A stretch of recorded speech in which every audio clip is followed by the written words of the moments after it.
Hello welcome to news eight Telugu channel. This is Paritala Murthy. So మనం Mumbai versus SRH match గురించి మాట్లాడుకుందాం. Already ఎవరైతే must and should do or die matches గెలవాలనుకున్నారో వాళ్ళు గెలిచారు. యాక్చువల్ గా వీడియో చేశాను, అది పబ్లిష్ చేయలేకపోయాం. హోమ్ గ్రౌండ్స్ లో సో వాళ్ళని ఓడిస్తారు, రివెంజ్ తీర్చుకుంటారని కూడా చెప్పాను. సిఎస్కే అలాగే గెలిచింది. దాని తర్వాత కేకేఆర్ కూడా గెలిచింది. సో కేకేఆర్ కి సేఫ్ గా ఉంది సెకండ్ పొజిషన్ లో. సో వాళ్ళకి ఏం ప్రాబ్లం లేదు క్వాలిఫైర్ కి వెళ్ళడానికి. అలాగే సిఎస్కే కూడా ఎప్పుడైతే గెలవాలో ఆ మ్యాచ్ ని గెలిచింది. వాళ్ళు కూడా చాలా పటిష్టంగానే ఉన్నారు క్వాలిఫైర్స్ కి. ఇప్పుడు చేయాల్సిందల్లా ఎస్ఆర్హెచ్ ఎలాగైతే అగ్రెసివ్ గా స్టార్ట్ చేసిందో ఏది టోర్నమెంట్ ని, ఆ అగ్రెసివ్నెస్ అనేది ఈ మ్యాచ్ లో కనిపించాలి. దట్టు ముంబై మీద. సో ముంబై మీద ఆయన ఎందుకు అంటున్నామంటే ఆల్రెడీ మనకు తెలుసు ఏ రేంజ్ లో బాదారు, వాళ్ళు కూడా ఏ రేంజ్ లో చేంజింగ్ చేసుకుంటూ వచ్చారు. ప్రీవియస్ మ్యాచ్ మనకు తెలుసు. సో అదొకటి ఉంటుంది వాళ్ళు ముంబై రివెంజ్ తీర్చుకోవడానికి. ఇంకోటి ఏంటి, ఎస్ఆర్హెచ్ ని ఇప్పుడు కొడితే వాళ్ళు పుల్ చేసేస్తారు, క్వాలిఫైర్ లిస్ట్ లోంచి బ్యాక్ వచ్చేస్తారు. అప్పుడు ఇంకా డోర్స్ ఓపెన్ అయిపోతాయి. అప్పుడు ఇంకా మీకు ఢిల్లీకి ఛాన్స్, జీటీకి ఛాన్స్, ఎల్ఎస్జికి ఛాన్స్ ఇచ్చిన వాళ్ళు అవుతారు. ముంబై ఎలాగో ముంబైకి ఛాన్స్ లేదు, టెక్నికల్ గా ఎక్కడో ఎంత ఉంది, కానీ అది కూడా లేదు అసలు. వాళ్ళు క్వాలిఫై అవ్వరు, వాళ్ళకి కూడా తెలుసు ఆ విషయం. కానీ ఇప్పుడు ముంబైతో ఆడే వాళ్ళు ఎవరైతే ఉంటారో వాళ్ళకి మాత్రం పేకల మీద కత్తనే చెప్పాలి.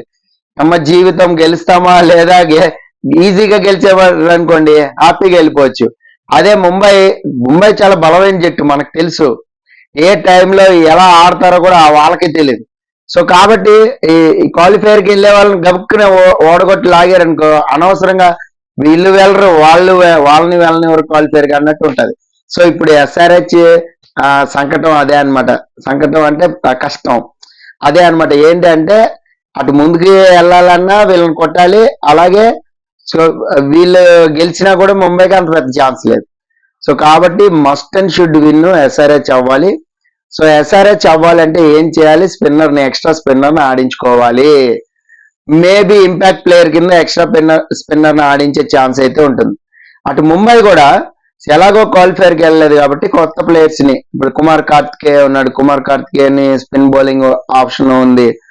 అలాగే వికెట్ కీపర్ విష్ణు వినోద్, అతను వికెట్ కీపర్ మార్చుకోవచ్చు, ఈశాన్ని పక్కన పెట్టుకోవచ్చు. సో ఇలాగా కొన్ని చేంజెస్ చేసుకోవచ్చు. కావాలంటే సచిన్ రమేష్ టెండూల్కర్ వాళ్ళ అబ్బాయి టెండూల్కర్ తీసుకోవచ్చు. సో ఇలాగ అర్జున్ టెండూల్కర్. సో ఇలాగా కొన్ని చేంజెస్ అయితే వాళ్ళు చేసుకోవచ్చు, కొత్త ప్లేయర్స్ ని ఆడిచ్చచ్చు. ఇంతవరకు ఆడలేదు ఈ టోర్నమెంట్ అన్న వాళ్ళని. ఇది మంచి ఛాన్స్ వాళ్ళకి ముంబైకి చేంజెస్ చేసుకుని రావడానికి. అయినా కూడా అపోనెంట్ ఓడిపోయింది అనుకోండి, ఇంకా వాళ్ళకి కర్మ, ఏం చేయలేరు అనమాట.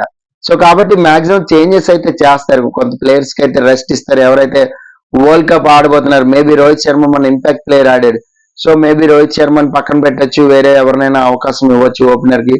సో చూద్దాం, ముంబై మంచి చేంజెస్ అయి చేసుకుంటది. ఎందుకంటే హార్దిక్ పాండే ఉన్నాడు కాబట్టి యంగ్ ప్లేయర్స్ కి ఎప్పుడు కూడా ఛాన్స్ ఇస్తూ ఉంటాడు. సో కొత్త ప్లేయర్స్ కి అయితే ఛాన్స్ ఇస్తాడు. సో ముంబై అయితే చేంజెస్ చేసుకుంటది. ఆ చేంజ్ ని బట్టి డ్రీమ్ 11 ప్లేయర్ ని పికప్ చేసుకోండి. నేనైతే నార్మల్ గా మొన్న ఆడిన మ్యాచ్ లో ఎవరైతే ఉన్నారో అలాగే ఇస్తాను. మాక్సిమం నేను ఏమైనా చేంజ్ జరుగుతుందేమో, కుమార్ కార్తికేయన్ పెట్టుకోవచ్చు. కుమార్ కార్తికేయన్ పెట్టుకుంటే సో మీకు టీం అనేది సెట్ అవుతుంది. డ్రీమ్ 11 లో ఎవరైతే రీప్లేస్మెంట్ మారారో వాళ్ళని సెట్ చేసుకోండి. పిచ్ రిపోర్ట్ ఎలా ఉంది, విన్నింగ్ మీటర్ ఏం చెప్తుంది? సో చాలా అనూహ్యంగా పిచ్ రిపోర్ట్ అయితే బ్యాటింగ్ ట్రాకే, స్పిన్ కొంచెం తిరుగుతుంది. మనకు తెలిసి ఇక్కడ ఆల్రెడీ చేజింగ్ టీమ్ కి గెలిచే ఛాన్సెస్ ఎక్కువగా ఉంటాయి. సో అందరూ కూడా ఎస్ఆర్హెచ్ చేజింగ్ చేయాలి అనుకోండి. ఎందుకంటే ప్యాట్ కమిన్స్ కూడా టాస్ గెలిస్తే బౌలింగే తీసుకుంటాడు, అందులో డౌట్ లేదు. వాళ్ళని ముంబైని ఒక 160, 170కి హోల్డ్ చేయగలిగితే సో మిగతా 170, 160 అనేది కొట్టడం పెద్ద కష్టం కాదు ఎస్ఆర్హెచ్ కి. సో వాళ్ళు కొట్టేస్తారు అనమాట. చేజింగ్ అనేది ఈ పిచ్ లో ఈజీగా ఉంటుంది. ఇంకోటి ఏంటి అంటే మెయిన్ ఎక్స్ట్రా స్పిన్నర్ ను ఆడించుకోవాలి ఎస్ఆర్హెచ్. సో విన్నింగ్ మీటర్ ఏం చెప్తుంది? విన్నింగ్ మీటర్ 52% చెప్తుంది ముంబైకి. చూడండి, ఎస్ఆర్హెచ్ కి 48 చెప్తుంది. సో విన్నింగ్ మీటర్ అయితే హోమ్ గ్రౌండ్ అడ్వాంటేజ్ అటే వెళ్తుంది. బట్ నా ప్రిడిక్షన్ ఏంటి అంటే నేను ఎస్ఆర్హెచ్ గెలుస్తుంది ఈ మ్యాచ్ లో. ఎందుకంటే చాలా కీలకమైన మ్యాచ్, వాళ్ళు టోర్నమెంట్ లో నిలవాలంటే గెలవాల్సిన మ్యాచ్. సో ముందుకు వెళ్లాల్సిన మ్యాచ్. ఎందుకంటే ఫస్ట్ నుంచి కూడా అందరికంటే కూడా చాలా బాగా టోర్నమెంట్ ని స్టార్ట్ చేసి ఓవర్ కి పవర్ ప్లే లో 20 రన్ రేట్ కొట్టచ్చు అని చూపించిన ఏకైక టీం ఎస్ఆర్హెచ్ టీం, మన orange team. So orange team గెలిచే ఛాన్సెస్ మాక్సిమం ఎక్కువగా ఉన్నాయని నాకు అనిపిస్తుంది. ఎందుకంటే నేను ఆల్రెడీ హోమ్ గ్రౌండ్స్ లో వాళ్ళని ఓడగొట్టిన ఇది ఉంది, పెద్ద కష్టమేం కాదని సైకలాజికల్ గా కూడా ఉంటుంది. సో హోమ్ గ్రౌండ్ లో వాళ్ళని ఈజీగా గెలిచే ఛాన్స్ అయితే ఉంటుందనే ఒక సైకలాజికల్ మైండ్ సెట్ తో దిగుతారు. ఇంకొకటి ఏంటంటే ప్రీవియస్ మ్యాచ్ మార్జిన్ తో గెలిచారు. ఆ మార్జిన్ తో గెలవడం అనేది కూడా మంచి ఉత్సాహాన్ని ఇచ్చింది. సో నటరాజ్ బౌలింగ్ కానీ మీకు అక్కడ బాగా వర్కౌట్ చేసింది, ప్యాట్ కమిన్స్ కానీ మంచి ఫామ్ లోకి వచ్చారు వీళ్ళు. సో ఈ రకంగా చూస్తే బ్యాట్స్మెన్ కూడా కొంచెం తడబడ్డారు.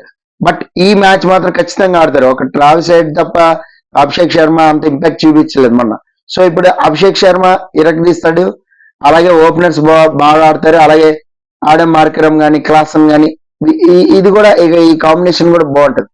సో కాబట్టి ఎస్ఆర్హెచ్ బ్యాటింగ్ పుంజుకుంటుంది, అలాగే బౌలింగ్ లో కూడా కసరత్తులు చేసి వస్తుంది. కాబట్టి ఖచ్చితంగా ఎస్ఆర్హెచ్ గెలిచే ఛాన్స్ ఉంటుందని నేను అనుకుంటున్నా.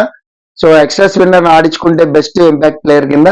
సో మీకెవరు గెలుస్తారు అనేది కామెంట్ బాక్స్ లో మస్ట్ కామెంట్ చేయండి. This is Paritala Murthy signing off. Bye by.